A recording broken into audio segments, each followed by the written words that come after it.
The late 19th century was an age of machines. Railroads stretched across the country, factories expanded, cities grew. Electricity began changing daily life. Telegraphs and telephones were shrinking distance. America was becoming modern. But the story America told about modern invention usually had white faces attached to it.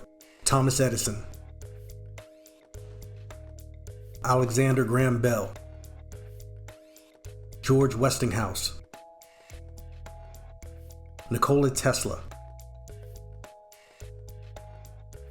Those names became part of the national mythology. But black inventors were there too. They were not simply watching the industrial age happen. They were helping build it. One of them was Granville T. Woods. Woods was born in Columbus, Ohio in 1856, 5 years before the Civil War. He came of age in a country that was still debating black freedom, black citizenship, and black intelligence. But Woods would become one of the most important inventors in American transportation history. His work touched railroads, telegraphs, telephones, electricity, urban transit, and rail safety. And at the center of his story was a serious problem. America had built trains that could move faster than its communication systems could protect them. Trains carried passengers, freight, mail, money, and national ambition. The danger was real. Between 1890 and 1900, more than 6,000 accidents involved trains carrying mail cars or compartments, with more than 80 railway mail clerks killed and 2,072 injured.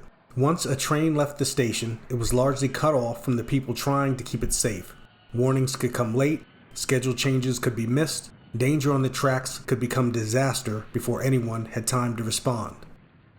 Railroad travel was dangerous in the early years. Train wrecks and derailments were common, killing and injuring countless passengers and railroad men. Boilers blew up, bridges collapsed under the weight of trains. Brittle iron tracks cracked, primitive brakes overheated and failed. The lack of a signal system sometimes caused two trains to be accidentally switched onto the same track and sent speeding into each other. America's railroads were expanding, but they needed a better way to communicate. Granville T. Woods stepped into that gap. Woods' most famous invention was the synchronous multiplex railway telegraph, often described as a form of induction telegraphy. The idea was simple, even if the technology was complex. A moving train needed a way to send and receive messages without being physically connected to a telegraph. Woods' system used electrical induction to allow communication between a moving train and telegraph lines near the track. That meant messages could be sent to and from a train while it was still moving. The human purpose was clear. Communication could prevent collisions, make rail travel safer, could connect moving trains to a larger rail network. This was not a small invention, it was infrastructure. This was about how a modern nation moves safely. And in the middle of America's industrial age, a black inventor was helping solve one of transportation's most serious problems. If you're enjoying this story, please take a moment to like this video and subscribe to the channel. It helps bring more untold histories like this one to light.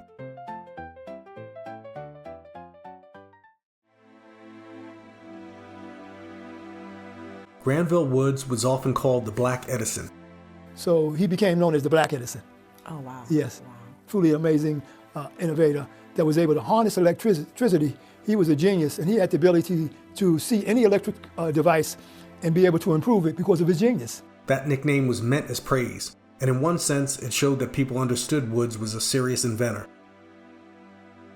Thomas Edison was one of the most famous inventors of the age. He was born in 1847, 9 years before Woods, and eventually held more than 1,000 US patents. So being compared to Edison was not a small compliment. But the nickname also raises a question. Why is Edison's name known everywhere, while Granville Woods' name is still unfamiliar to so many people? Edison became a symbol of American invention.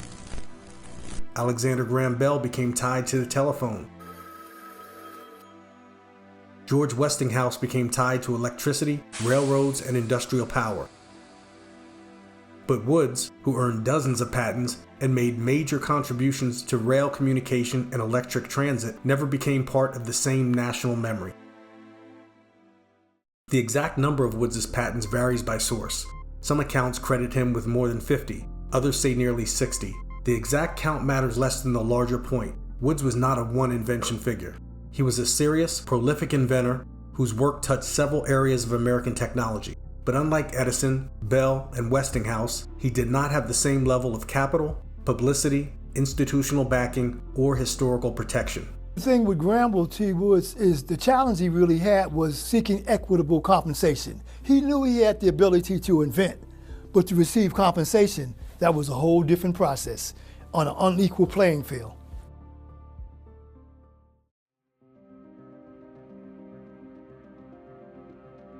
Woods' connection to Thomas Edison was not only a nickname, it became a legal fight. In 1887, Woods received a patent for his railway telegraph system, the invention designed to let moving trains communicate with stations and with each other. That was a serious breakthrough, and Edison noticed. Historical accounts state that Edison challenged Woods' claim to the invention. Woods had to defend his patent rights, and he won. Then he had to defend them again, and he won again. Because Edison was not just another inventor. By the late 19th century, Edison was already one of the most famous inventors in America. His name carried money, lawyers, reputation, and institutional power. The dispute was not simply about wires, signals, or railway equipment. It was about whether a black inventor's claim to original technical knowledge would be believed when challenged by one of the most famous white inventors in the country. Woods defended his claim, and he won. Woods' patent battles were about more than one machine. They were about ownership. In America, black people had long created value without being allowed to fully control it. Their labor was taken, their ideas were doubted, their achievements were often minimized, copied, or absorbed into institutions with more money and power. That is why Woods' story matters.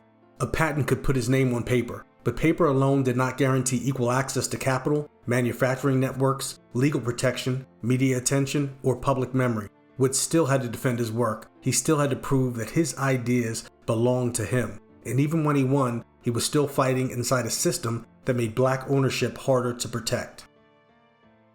Woods' work did not stop with helping trains communicate. He also worked on another major transportation problem. How do you power a moving rail car? That question mattered as cities grew and electric transit became more important. Woods developed improvements in electric railway power systems, including technology connected to third rail transit.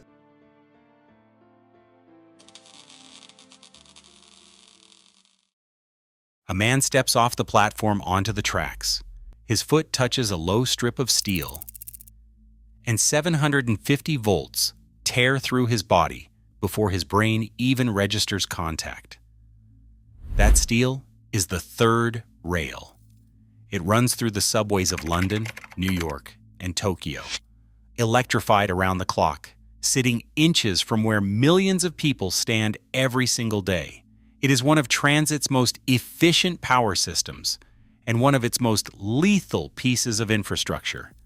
Electricity flows quietly through the third rail, a continuous bar of metal that runs just inches from the ground.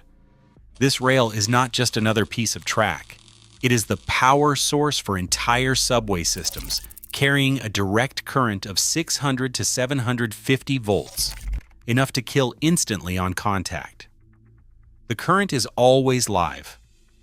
Day and night, it pulses through the conductor rail, waiting to be tapped by the trains that glide above it. His work helped advance the systems that made electric rail transportation more practical. And one of the most interesting examples of that work appeared at Coney Island. Woods' electric railway technology was connected to an amusement ride known as the Figure 8 roller coaster. At first, that may sound like a small detail, but it points to something much larger. The Figure 8 showed how electric railway technology could move beyond ordinary trains. Electricity could pass from the tracks into the moving vehicle and back through the rails. That same basic challenge, safely delivering power to a moving car, mattered not only for amusement rides but also for electric transit. Railway telegraphy was about communication. This part of Woods' work was about power. Together, they show the range of his contribution. Woods was not working on one isolated invention. He was helping shape the systems that moved people, powered cities, and made transportation safer.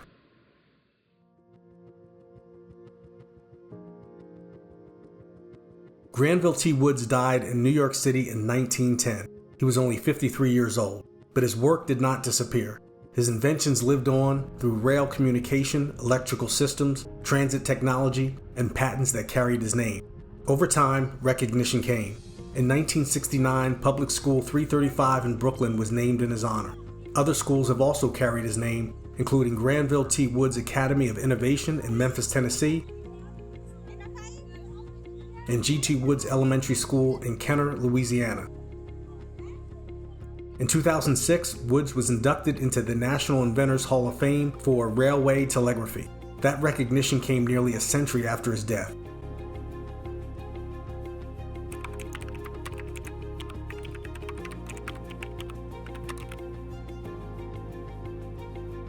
Granville T. Woods helped trains communicate. He improved electrical transportation. He earned dozens of patents in an era when black intellect was routinely questioned. His story reminds us that black history is not only about struggle, sports, entertainment, or civil rights. Those histories matter, but they are not the whole record. Black Americans were also inventors, engineers, patent holders, business owners, system builders, people who helped shape the physical and technological world America still depends on. Granville T. Woods was one of those people, a black man whose mind helped move America forward and whose name deserves to be remembered. He was always hustling, always moving, always making stuff happen. Still, to this day, one of the most prolific black patenters ever. So, fascinating guy.